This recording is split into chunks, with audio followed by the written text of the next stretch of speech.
outra literatura complementar para fazer com que você possa compreender da melhor maneira possível esse conteúdo. Coordenação da política internacional. Vamos ver aí esse outro pilar para compreender a economia internacional.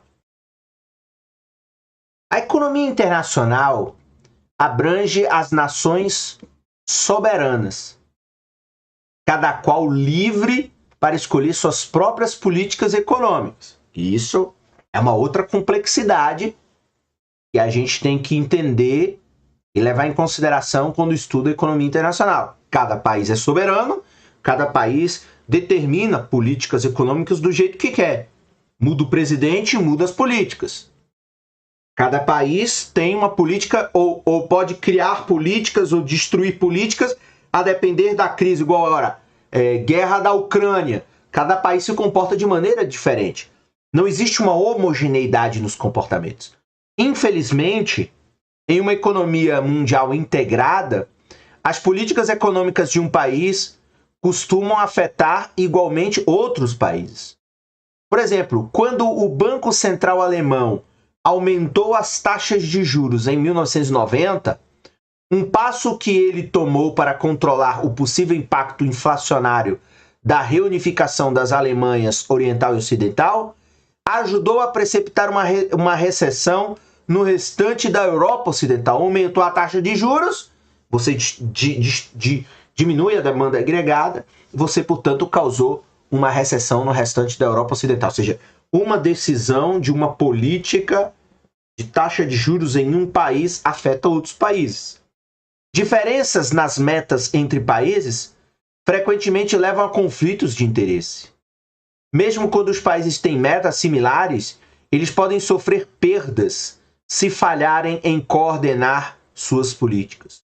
Um problema fundamental na economia internacional é determinar como produzir um grau aceitável de harmonia entre o comércio internacional e as políticas monetárias dos diferentes países, na ausência de um governo mundial que diga aos países o que eles devem fazer. Então, é muito difícil,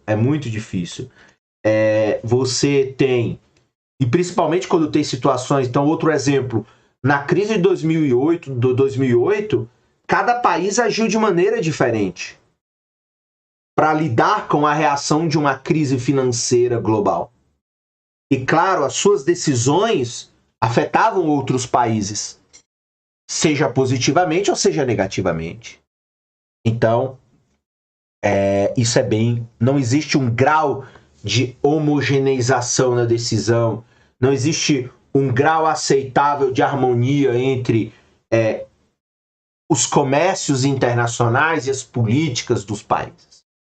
Por quase 70 anos, as políticas comerciais internacionais tinham sido governadas por um acordo internacional conhecido como Acordo Geral sobre Tarifas Aduaneiras e Comércio, chamado GATT, né?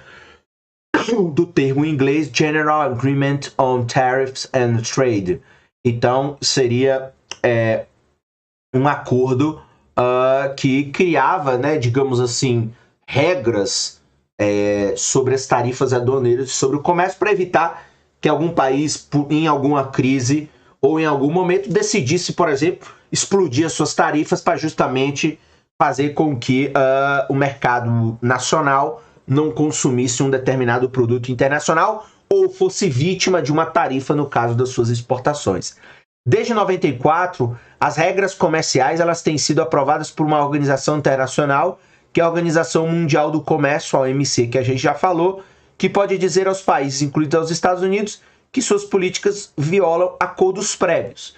É claro que esse livro ele é de 2015, mas atualmente, né, a partir aí dos anos 2020, enfim, a partir aí de todas essas complexidades de um mundo novo que a gente está vivendo, a Organização Mundial do Comércio tem perdido força, tem se tornado uma instituição sem muito poder e sem muita respeitabilidade, mas é uma instância de governança global do comércio em que você pode ir lá questionar a violação de acordos prévios. Alguns países, ok, enfim, podem até rever as suas decisões, mas países como é o caso dos Estados Unidos, muitas vezes eles enfrentam a Organização Mundial do Comércio, ali você não tem nenhuma punição se você não cumprir, enfim, fica isso por isso mesmo.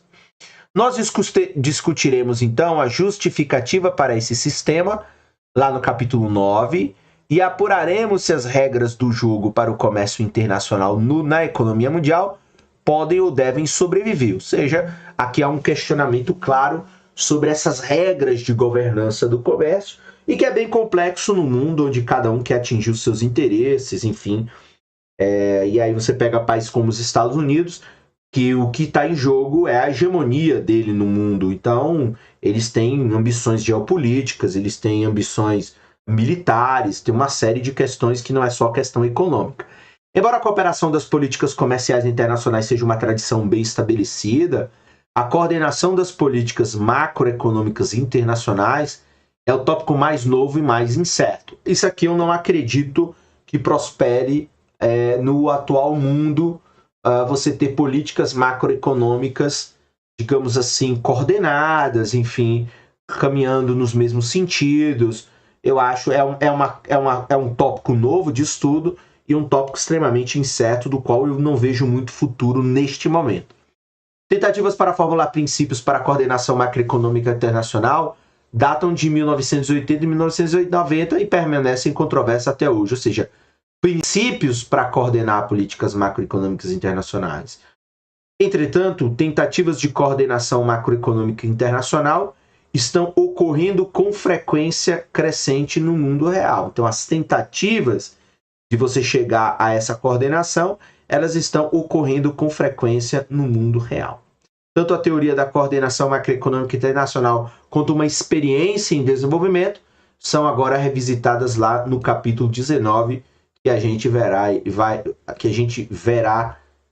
e vocês assistirão uma aula nos próximos meses aí também sobre o capítulo 19, que aborda esse aspecto, ok?